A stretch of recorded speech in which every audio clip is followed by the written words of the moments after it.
that moment when you uncover a culinary secret that just, well, fundamentally shifts how you think about cooking. That's kind of the treasure hunt we're embarking on today. You've sent us a fantastic collection of insights into Eastern cuisine, and we're ready to unpack these ingenious, often surprising techniques. Middle Eastern cooking at its heart is this vibrant tapestry of flavors and aromas, right? But it's these underlying tricks that truly elevate everyday ingredients into something extraordinary. Our mission, to arm you with these surprising facts and hopefully spark some new adventures in your own kitchen. Exactly. And what's truly captivating about these methods isn't, a reliance on exotic ingredients, but rather simple, clever techniques that, like you said, anyone can adopt. We're going to explore how these traditions transform humble elements, offering a window into centuries of deep culinary wisdom. Get ready for some serious aha moments that will make you look at your pantry staples in a whole new light. All right, let's jump right in then. First up, lemons. We often relegate lemons to just a squeeze in our pea or maybe a garnish. But Eastern traditions, particularly in the Middle East, they push this versatile fruit into entirely new dimensions. Or absolutely.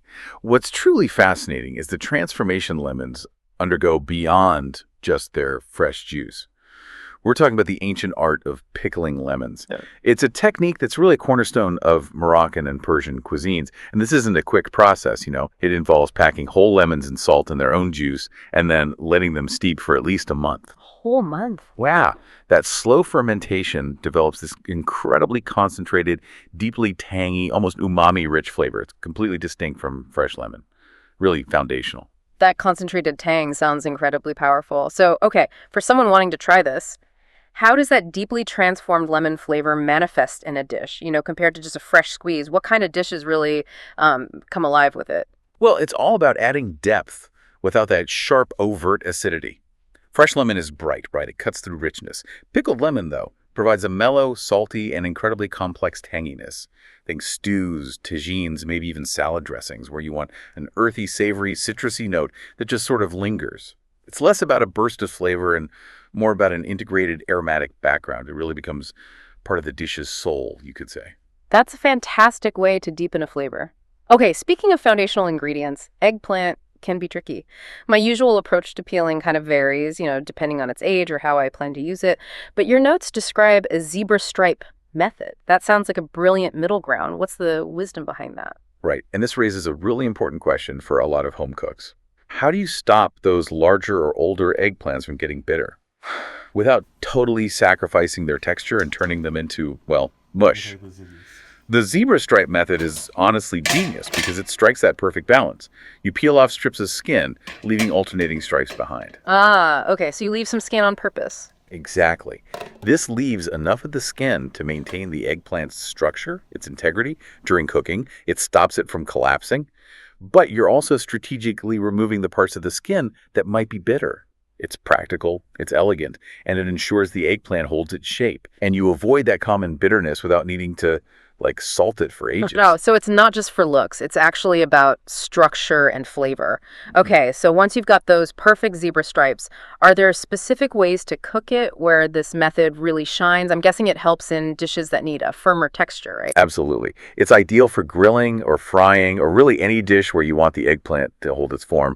Think moussaka maybe, or a layered vegetable bake. You can cut them into these beautiful circles or cubes. And they keep their shape and texture. They don't get waterlogged or fall apart. It really lets the eggplant be a star ingredient, not just, filler. Now, this next one genuinely caught my eye, adding salad to soups. The sources mention things like olives, lettuce, or even fried noodles, specifically for pureed soups. I usually go for croutons or fresh herbs, so this definitely challenges my usual thinking. It certainly challenges our Western ideas about soup toppings, doesn't it? Yeah. And if you think about it in the bigger picture of culinary exploration, it's about pushing boundaries.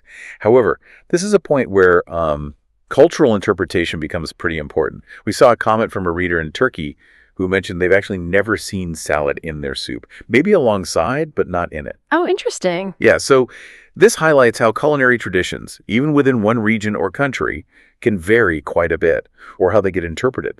It reminds us that sometimes descriptions might generalize things, and local practices can be quite different from what you read in a broad overview. That's a really crucial distinction, and a great reminder of just how diverse food culture itself is. So, okay, it's a point of curiosity for us, maybe something to experiment with, but we should be aware it might not be like a universal thing. Could be a very niche regional custom, or maybe even a more modern interpretation. Precisely. It encourages us to be curious, definitely, but also critical, to always think about the source and the specifics of a tradition. It certainly opens up a discussion about what defines a topping versus, say, an accompaniment. Okay, let's switch gears. Forget your average cup of joe. We're talking about coffee that's, well, fit for a sultan. This isn't just brewing coffee. It involves heating it twice and adding spices. It sounds like a much more elaborate, almost ritualistic process. Oh, the process is indeed meticulous. And yeah, steeped in tradition. It starts with really finely ground coffee, often with specific spices like cardamom, maybe cinnamon, mixed with water. This mixture gets heated, then it's allowed to cool down slightly, and then this is the key part, reheated again, but at a very low, very controlled temperature. Traditionally, the second heating happens on hot sand or coals, much like classic Turkish coffee. Right. It ensures a really slow, deliberate process. Double heating. Yeah, this careful double heating is absolutely key to achieving that really robust, incredibly aromatic, and decadently smooth drink. It extracts maximum flavor and oils without getting bitter. And the experience doesn't just stop with the coffee itself, right? It Yeah. sounds like a complete sensory immersion. Not at all. Traditionally, this rich spiced coffee is served with exquisite sweets. Things like Turkish delight or baklava. It creates this wonderful harmonious balance of flavors. The entire experience is a ritual, right from the preparation to the slow sipping, often shared while talking. It's really a moment to savor. That's lovely a drink to be truly experienced, not just, gulp down. Okay, moving from drinks to soups again. Yogurt. It isn't just for cold dishes in the Middle East.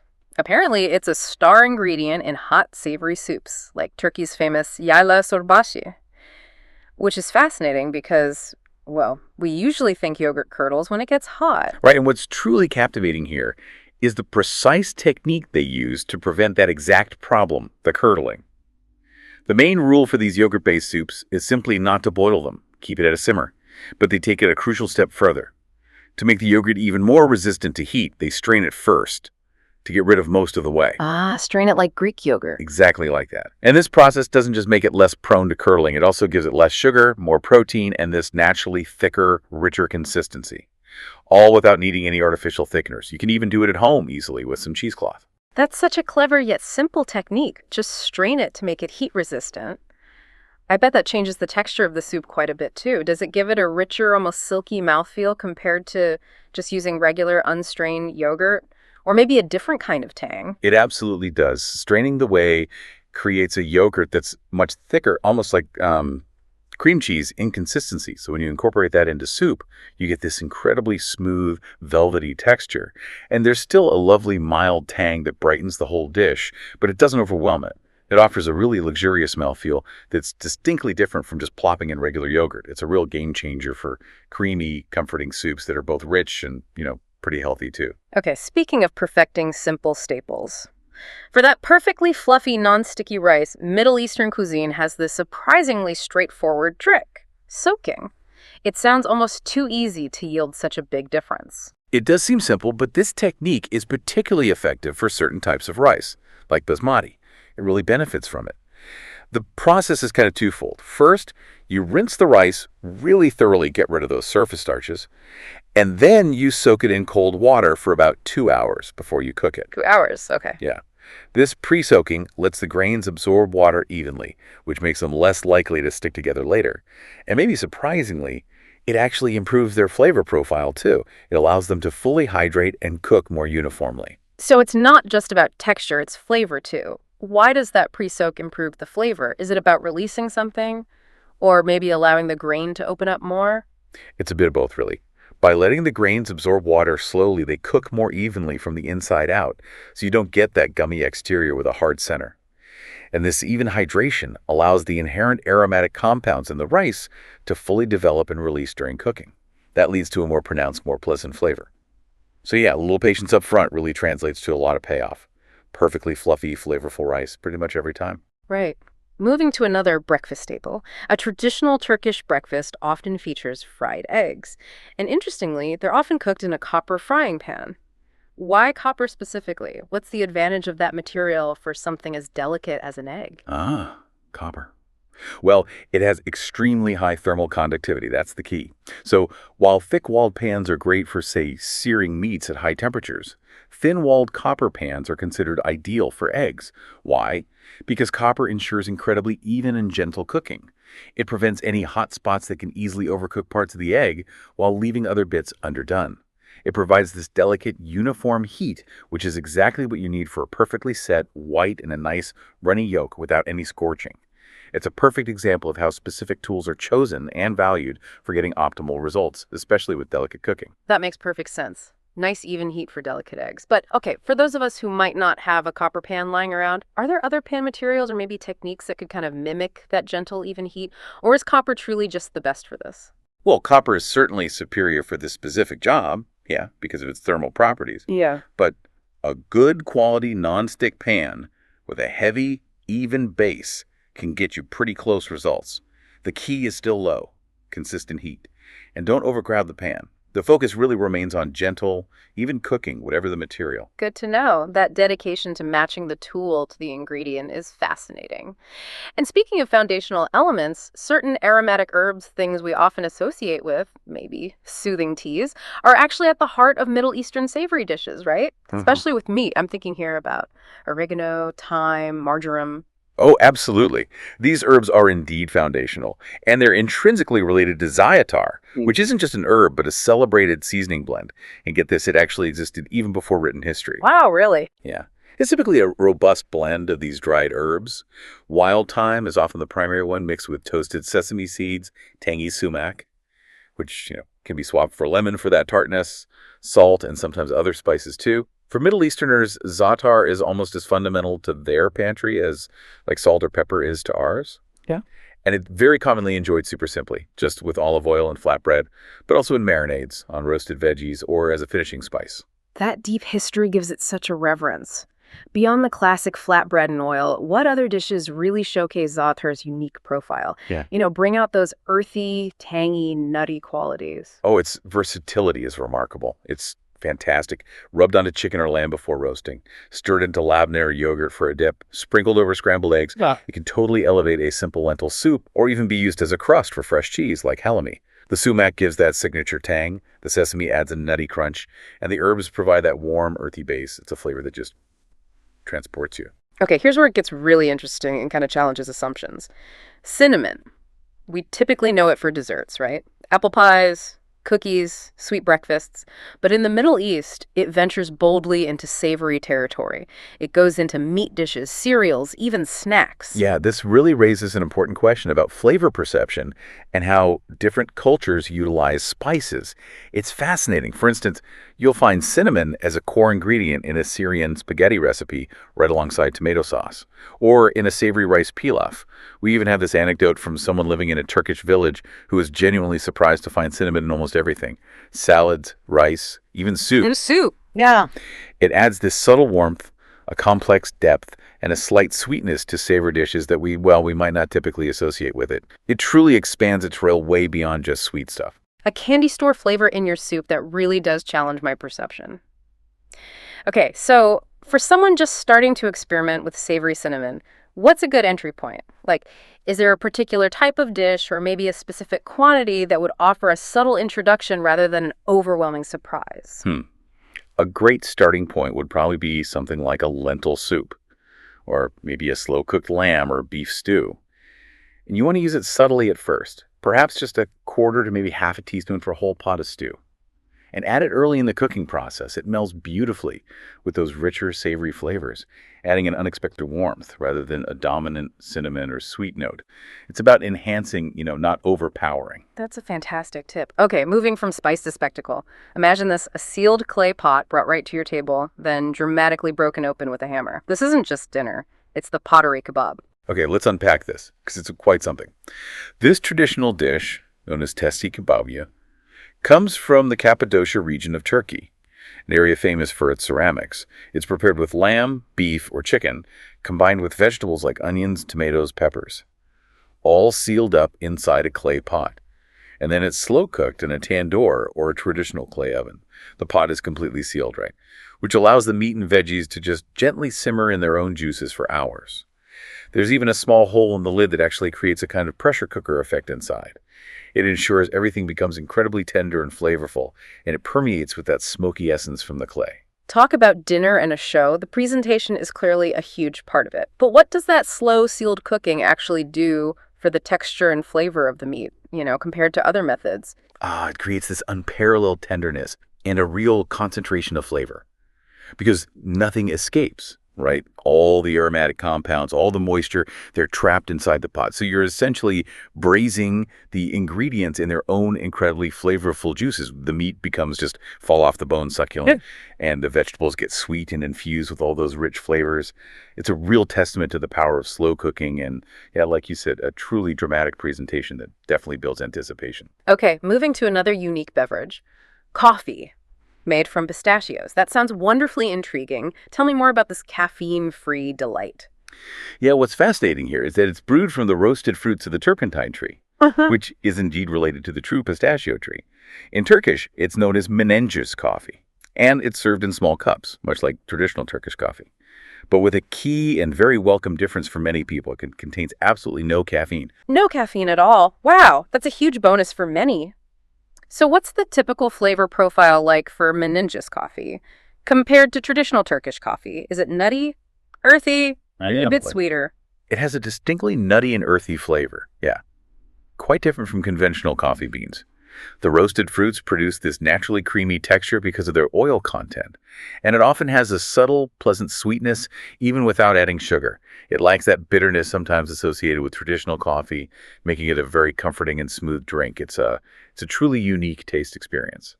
Sounds lovely. Okay, legumes. They're a huge part of Middle Eastern cuisine, right? Forming the basis of countless hearty dishes. And it seems they've got some really specific tricks for cooking perfect beans. I know from experience that undercooked or mushy beans can totally ruin a dish. Oh, they absolutely do. And yes, there are tricks. One method for faster cooking involves soaking beans in water mixed with a bit of baking soda. Then you make sure to rinse them thoroughly afterwards. The baking soda helps soften the skins more effectively. Alternatively, you can add a tiny pinch of baking soda during cooking, but the source warns you have to be careful. Too much can lead to excessive foam and potentially a soapy taste, so precision is key there. But the second, and perhaps even more crucial, trick is about salt.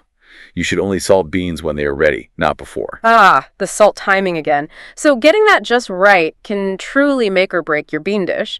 Why is salting too early so bad for them? Is there like a scientific reason it stops them softening? Exactly. It's science. Salting beans too early, especially dried beans, causes their skins to harden. It basically prevents them from softening properly during cooking, no matter how long you simmer them.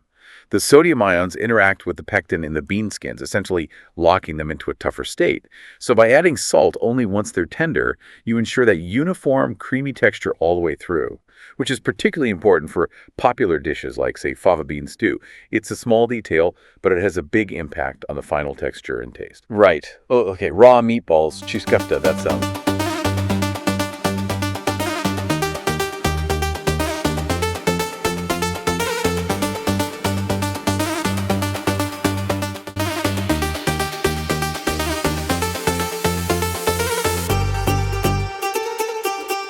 However, due to health regulations, the raw meat version is now legally prohibited in many public places, like restaurants and street vendors. But this raises that important question. How do you adapt cherished traditions while still preserving their essence? Well, chefs have ingeniously created vegan versions. They use spicy bulgur, walnuts, or hazelnuts for richness, and fresh herbs, often served with a tangy pomegranate sauce. That's a fantastic example of culinary creativity facing restrictions. How does the vegan version compare, though, in terms of texture and flavor to the traditional meat-based cheese kofta? Is it a convincing substitute or more like its own unique experience? It's surprisingly convincing, and it has become incredibly beloved in its own right. The intense kneading of the bulgur creates a similar soft, chewy texture. And the spices, along with the nuts, provide this rich, savory depth that really mimics the complexity of the traditional version. The pomegranate sauce adds that vital tanginess too. So while it's not identical, no, it brilliantly captures the spirit and the experience of the original. It showcases incredible culinary adaptability and innovation. Amazing. And finally, we have a drink that some tourists apparently find disgusting, Yeah. their words, but locals absolutely adore. Held them the pickled turnip drink. That's quite a description to live up to. It is, isn't it?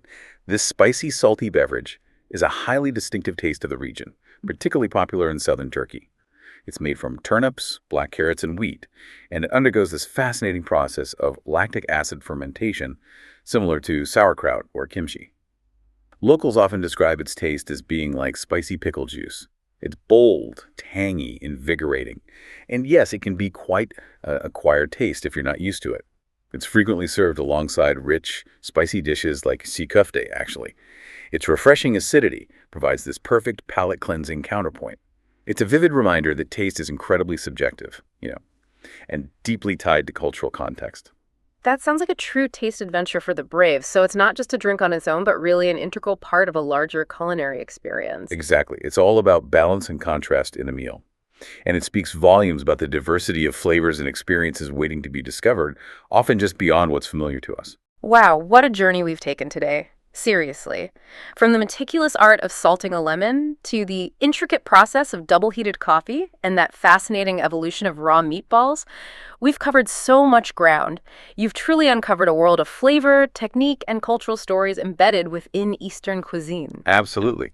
And we've seen how these small intentional adjustments, whether it's straining yogurt, soaking rice, or just the careful timing of salt in a pot of beans, can have such a profound impact on the final dish. And how ancient traditions like the elemental power of za'atar or the dramatic flair of clay pot cooking continue to inspire and adapt even today.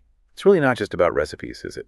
It's about understanding the why behind the what, connecting us to centuries of deep culinary wisdom. So what does this all mean for you, our curious listener? Well, we hope this deep dive has given you not just knowledge, but also a genuine spark of curiosity. Maybe enough to try some of these secrets in your own kitchen. Perhaps you'll add that subtle hint of cinnamon to a savory dish next time. Or strain some yogurt for your next creamy soup. Or maybe even seek out some of that caffeine-free Menengi's coffee. Indeed. And as you think about these techniques, maybe consider how they reflect a deeper philosophy of cooking. One that values patience, ingenuity, and a really profound respect for ingredients. So the question is, what culinary secret will you explore next? And what unexpected flavors might you unlock just by looking at your pantry with fresh, perhaps ancient eyes?